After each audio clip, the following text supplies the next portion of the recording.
everyone, welcome to the initial, very first ever accidental writer from the Alex Cafe.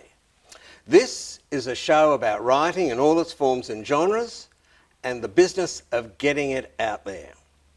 So my name is Dick Gross with 6 books and several musicals to my name, and my beloved co-host is Susan Berg, the author of an amazing memoir of a truly remarkable life, blighted by tragedy and yet redeemed by bravery and guts. But more about that soon.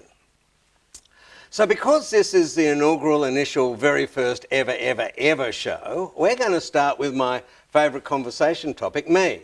I thought that it would be good to showcase a bit of me and Susan so that we can archive it and people can refer to it later if they ever want to. Of course, I adore talking about myself. No surprise there. Susan and I are going to chat to each other about one of our works. Hi, Susan. Hi, Dick. How are you going? Good. So this is where we have one of those awkward conversations about how we're going to run this show, but I hope this show really pumps and I hope we make beautiful music together about writing. Yeah, I'm really looking forward to it. As am I.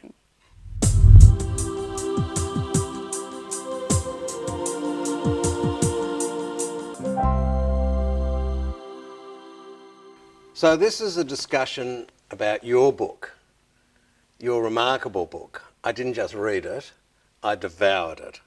So, what's it called? The Girl Who Lived, which I think reflects 2 things for me. Firstly is that I've survived tragedy when other people have died, and I've also lived in that I've had a fabulous life. Getting out there and making the most out of it. Now, it's part of the shipwreck canon, and in the Western cultural canon, the shipwreck's a real tradition, from Jonah and the whale in the Bible to Robinson Crusoe, Swiss Family Robinson, Lost in Space, Tom Hanks in Castaway, and my favourite, Gilligan Island. So, with all of those happy endings, yours was a disgusting ending. It was not a happy ever after whatsoever. So tell us about it. Sure, we were out in Western Port Bay and had gone out later in the afternoon, and cutting a very long story short, the boat sank as it was getting dark, and we decided that we all had to swim towards land, which was now just a silhouette in the distance. I got separated from my parents and my brother, and for 3.5 hours I had no idea where they were in the water. I just kept swimming forward and eventually got to land, but it was French Island, which is an old prison island that very few people live on. So I was, although lucky to find land, my family wasn't so lucky, and their bodies weren't recovered until the following morning. So in this accident you lost your father, your mother and your beloved brother. Yes. There's several things I would say about that. I do ocean swimming, as you do. I swim with my daughter and we get lost. We lose each other swimming for the same destination in the bay. The water only has to be that high and you lose people. That's right, yes. It's very hard to keep track of other people in the water. So this brings me to my next question, was you didn't actually start your book with a description of the shipwreck. You started with some correspondence. I started with a letter that I received weeks after the accident happened, and it was at a time when I was getting a lot of mail from people that were either friends of the family or that had read it in the newspaper, and they were beautiful letters. But then I got this one letter that said, "You fucking bitch, your brother went in aid to help your parents and you left them for dead, you little whore."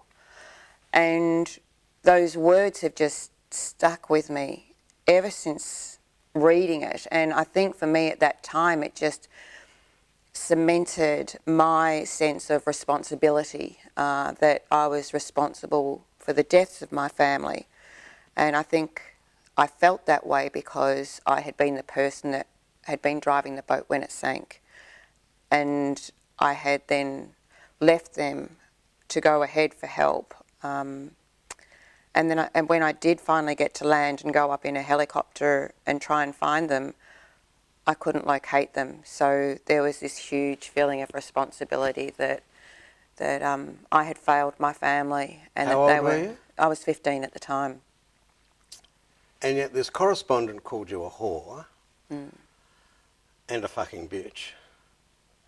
And so this was the lead-off part of the book, and it's very poignant, it's very powerful, and it speaks to humanity in all its great bravery and ugliness. So here's this 15-year-old girl being brave, trying to find rescue for her family, and then there's this anonymous troll.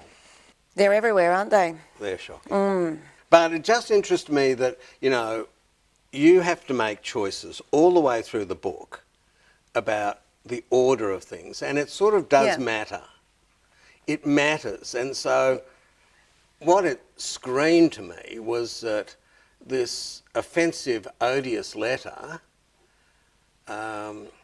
really so affected you that it became the opening salvo of your book. And it's funny that you say that, because it was actually the first words or sentences or even paragraph that I wrote. So when I decided that I was going to get all this past behind me onto paper and got the laptop out, I actually started with that. So I guess the thing that is surprising is that often with your writing you get stuff down, but then you rearrange it and edit and delete and fill bits in. But I started with that very paragraph and it remained there for, well, right up to being published. Yes. Look, my experience is that almost never happens. You know, everything's rewritten, particularly the first line. Yeah, well, yeah, that one stayed the same. It was just the right one. Now, the other thing about your book is that the description of the shipwreck and the immediate aftermath is actually a remarkably small part of the book.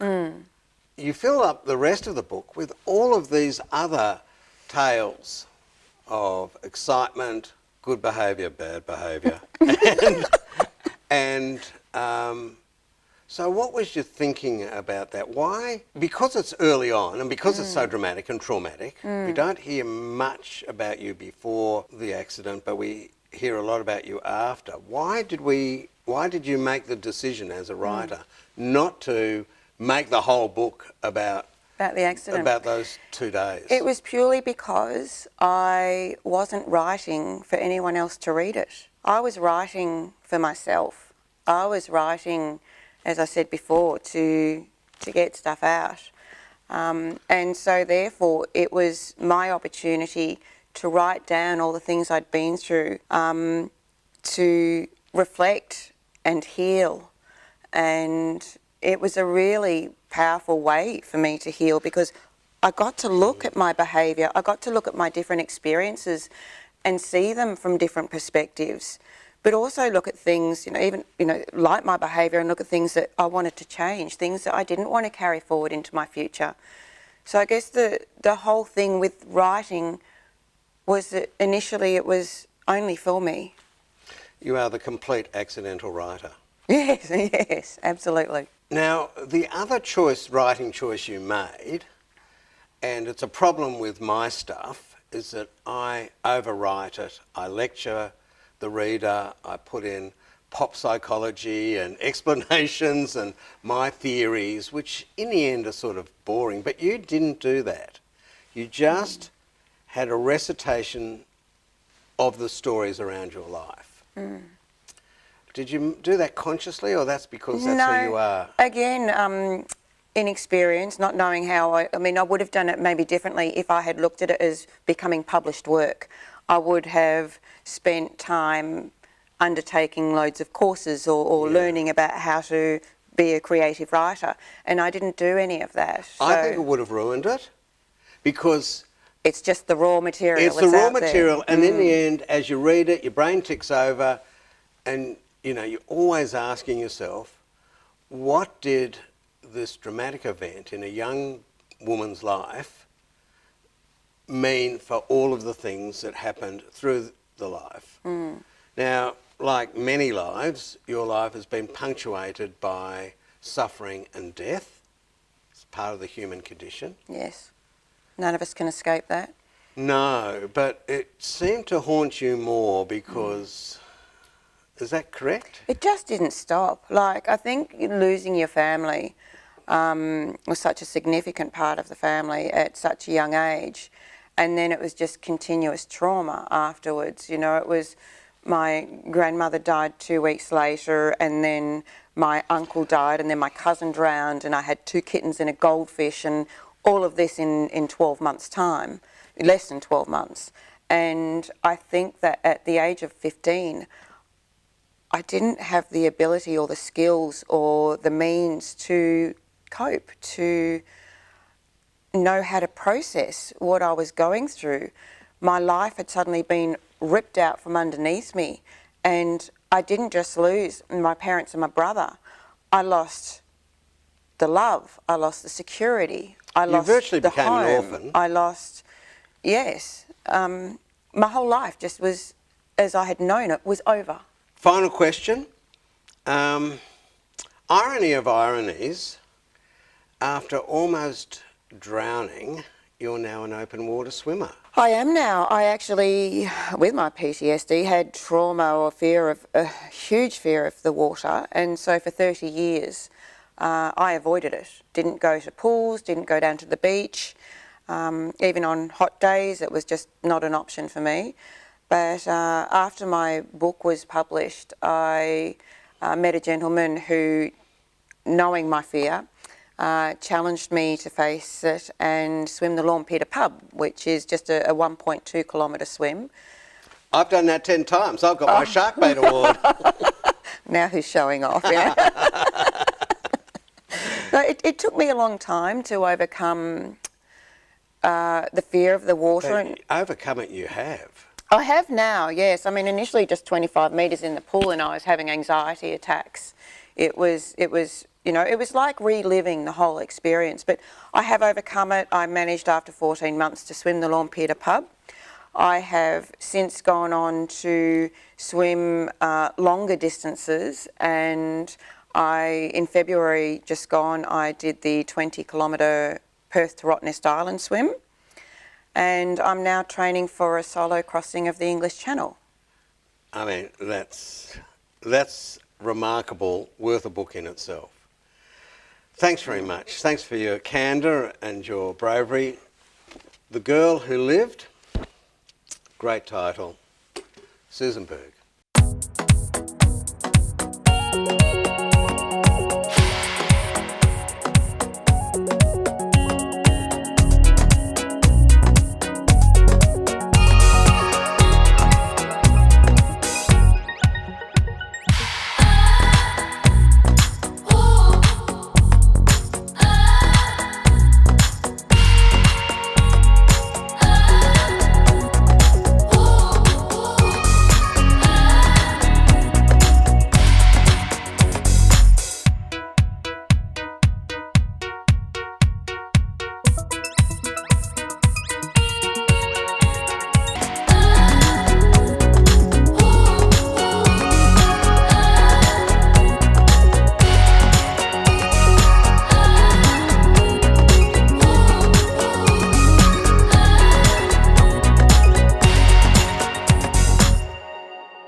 Well, I'm here with Hamish Danks Brown, a poet and someone who I'm desperate to talk to about performance poetry, poetry and other matters.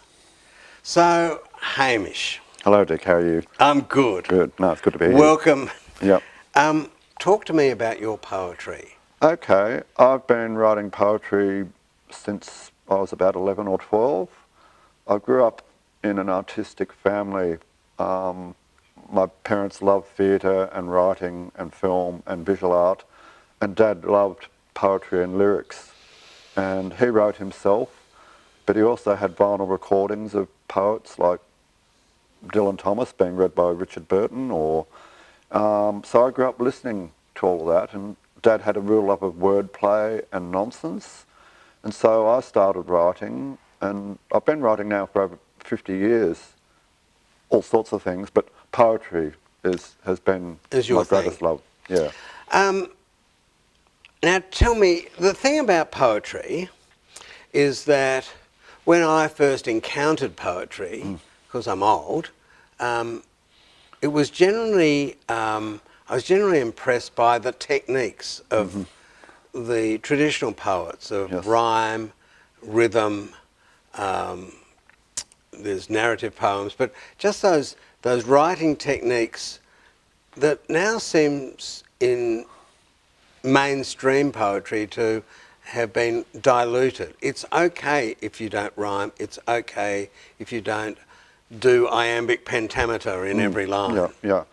All those forms are still widely used in poetry, but yeah, in the 20th century you had various other movements like the beat poets of the 50s and 60s, and various other schools of poetry that started stripping away the old formal rules and forms of poetry. And of course there were vigorous arguments and about all of that.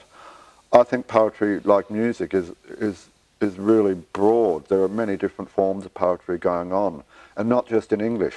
There are forms like the ghazal in the Arabic world. Right. The villanelle comes from the French. Limericks, ballads, sestinas. There are so many different forms. And there are new forms being developed to fit more contemporary styles of poetry. It's always evolving. You don't have to rhyme, you don't have to have metres, you don't have to have really tight structures. Poetry is actually really flexible. It really depends on what you want to do. Well, that's true. Yeah. Can I put to you two forms of poetry that I've been thinking about? The first is the sonnet. Yes. 14 lines of very epigrammatic, efficient writing. Yes. The sonnet is a very popular form. You've got the Elizabethan sonnet and the Petrarchian sonnet. There are poets who actually use the sonnet. And Petrarch being Italian. Yes, yeah.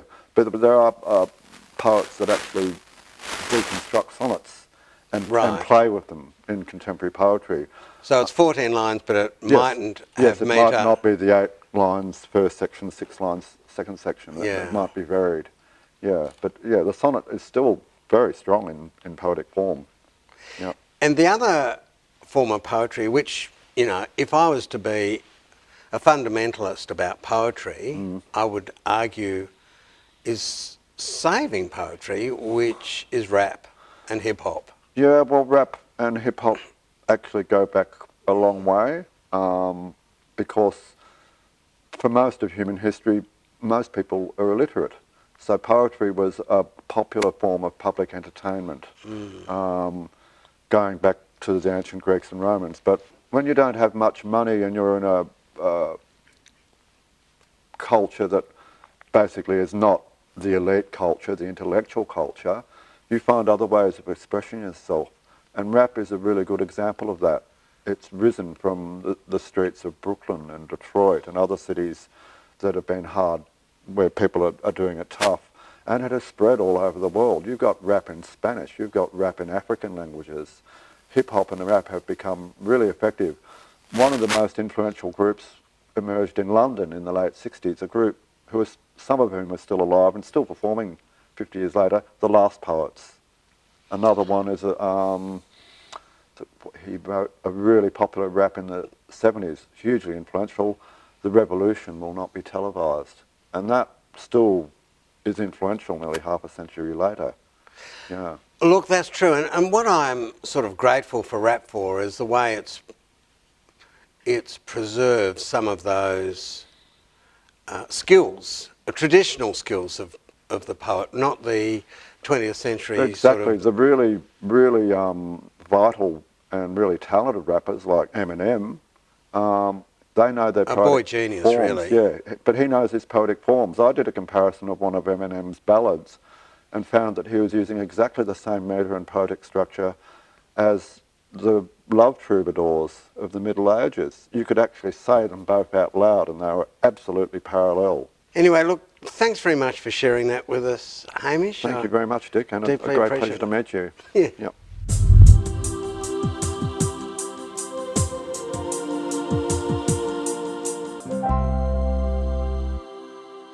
Dick, you've written numerous books, both in fiction and non-fiction, as well as musicals. Let's start with the books. Tell me a little bit about your writing and what inspired these books. Okay, so I am the classic accidental writer. I had a gig on, as it 774 as it then was 3LO, talking about business. And Sue Hines, this publisher who eventually had her own imprint with Allen and Unwin, came to me and said, Dick, I want you to write a book. I said, why do you want me to write a book? I've never written anything. And she said, well, you've got a profile. You're on the radio, you've got a profile. I don't care what you write. Implying I sort of don't care whether it's good or bad. Anything will do. Any crap will do between two covers with Dick Ross on it, because I had a small, tiny profile then. And that was an insight that really the key to publicity is publicity. The key to publication is publicity. You know, you don't get to write merely on the on the sheer unadulterated quality of your work. You get to write because you've got a profile, which is wrong. So with that then, how did you decide what you were going to write about? Well, I wrote a how-to for money. It was called Money for Jam, How to Spread It and Not Make a Mess. And I went through, you know, buying shares, buying real estate, how you get ripped off on insurance, how you get ripped off by real estate agents.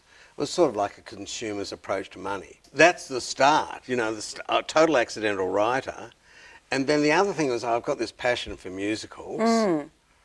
So I started writing with a friend of mine called Willie, who I'd sort of collaborated with as a kid at uni. And then he up and died, and we'd halfway through one musical, and I kept writing these musicals and wrote one with my son called Father and Son, where I tried to expunge for both of us all of our... How do you come up with the storyline and work through your characters? Are they based on people that you know, or...?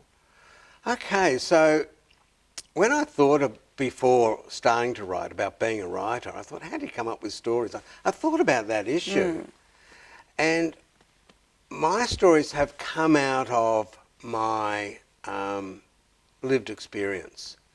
So the first one I started doing with Willie was about a girl, true story, based on a true story of a girl in a fundamentalist family who was sick, and they treated her with prayer and she died. Great story, because you can look at all of the different things about a belief and unbelief, and rational and irrational thought patterns, and it's just this meaty story. And so that was the first one. That has never been produced. It needs a lot of work.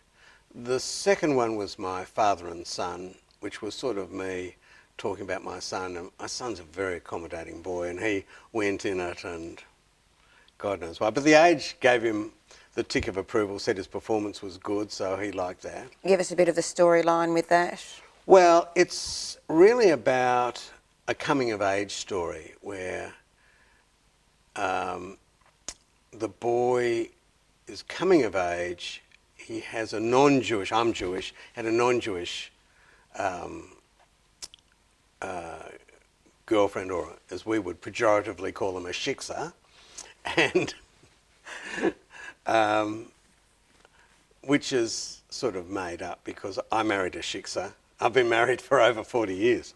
So Shiksas are good in my world. How long does it take you to write? Oh, it sort of doesn't take that long. What takes a long time, particularly with musicals, is begging people to be producers. That's the hardest part. That's the hardest part.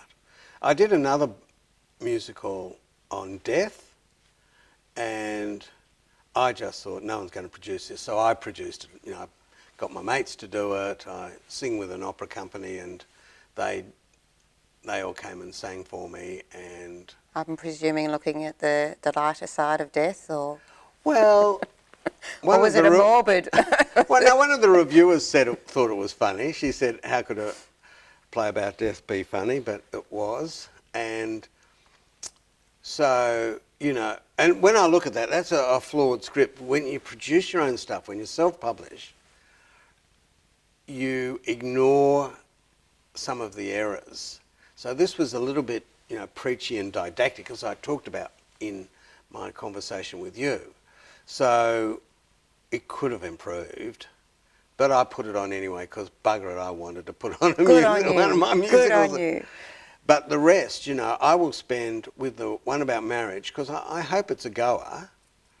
So you're moving that forward? I'm moving that forward, and I'm negotiating with a couple of producers who are then trying to offload risk because, you know, they'll have to spend 6 figures. 6 figures will have to be spent just on pre-production, you know, because you need to have run-throughs, not just read-throughs, but you have to run it through with a cast, and then you have to take it away and rewrite it. Right. So the process takes how long, do you think? Years, Okay. Absolutely years. Unless you're part of the factory. So, you know, there used to be a factory in Hollywood and Broadway for churning out musicals. And most of the musicals, just to go back to the first thing I said, have a profile. So the producers came out as a musical because the author was a great name and because it had already been a film. And so Moulin Rouge was a film and now it's coming out as a musical because that's an easy sell to someone who's seen the movie. Yeah. I'll go along. I'm actually thinking of auditioning. Don't tell anyone. I won't tell a soul, I promise. That's good. I can trust you, Susan. You I know sure this. can. Yep, my lips are sealed. So I won't get in. So, you know, it comes back to that whole thing of people only want to take a commercial risk on a lot of publications, be it musicals or novels, or if they've got some market that they can sell into. And that is financially rational. And so if anyone's out there thinking of writing, you have to think about which market you're writing to and how you get into that market and what is it about you that will give you a marketing advantage when you try to sell it into the market and sell it to agents who virtually don't exist now. Yeah. And publishers who, you know, exist in a very different way because Amazon will publish your book for nothing, but it'll just sit there. Look forward to seeing when yours is up and running and on stage, and I'm going to be in the front seat, you know, waving up. You're too kind. Too kind. Thanks, Dick, for sharing. Thanks, Susan. We're just going to have a quick look at an excerpt from an interview Susan did with #1 best-selling author Keith Bulfin for next week's program.